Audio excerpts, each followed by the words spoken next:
Alors, lorsqu'on parle de la fin du monde, il y a certaines personnes qui ne croient pas à ça. Quand on parle du retour de Christ sur la terre, il y a des gens qui ne croient pas. Alors, je voulais vous annoncer ce soir que ça existe, c'est vrai, c'est une vérité. Jésus revient bientôt. Jésus revient bientôt. Et moi, je comprends ça d'une autre manière. Moi, ma manière de comprendre ça est que, comment se fait-il que tu es avec une personne aujourd'hui, vous passez un bon moment, vous passez le temps tranquille, et demain, on t'annonce que la personne n'est plus, la personne est partie. Une minute pour répondre à cette question.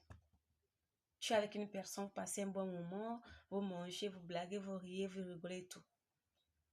Le lendemain, on t'appelle que la personne n'est plus de ce monde. Moi, j'appelle ça le retour de Christ dans la vie de cette personne-là. Parce que cette personne n'était pas préparée pour partir le lendemain. Cette personne ne s'attendait pas à partir comme ça. Mais il est parti. Il est parti. Ça ne l'a pas averti. Il n'a pas été averti que non, demain, je vais prendre ta vie et tout, tu vas partir demain et tout. Mais cette personne est partie comme ça. Moi, j'appelle ça le retour de Christ. Je prends l'exemple de terre à terre. Moi, là que je suis dans ma maison, je vis avec une personne, un tonton là, quand il rentre, même s'il ne me voit pas, même que je sois à la douche, je sois dans la chambre, peu importe là que je suis, il crie mon nom.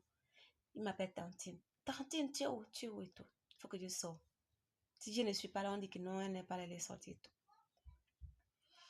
Ça fait 3 jours, ça faisait 3 jours que je ne l'ai pas vu. Et j'ai demandé à une voisine qui, ce monsieur, ça fait 3 jours que je ne l'ai pas vu, est-ce que c'est du bon? Et la personne m'a fait comprendre que non, bon, comme moi, je suis côte à côte, tout près de chez lui, donc je l'ai vu, il m'a fait comprendre qu'il ne se sentait pas bien. Est-ce que vous pouvez imaginer que les 3 jours qui ont suivi, notre conversation, est-ce que vous savez que la personne est partie? Il ne croyait pas en Dieu.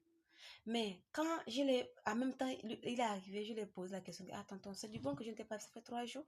Il m'a fait comprendre que, tante, j'étais malade, ça n'allait pas et tout, mais maintenant ça va. Mais il faut prier pour moi. Ce tonton qui ne prie pas. Quand on parle d'église, il se moque, il dit non, allez-y, priez pour moi et tout. On l'a invité fatigué, il ne partait pas. Il me dit, prie pour moi. Et les 3 jours qui ont suivi, la personne est partie. Ça, on appelle ça quoi? Il ne s'attendait pas. Est-ce que s'il savait qu'il devrait partir, il allait dire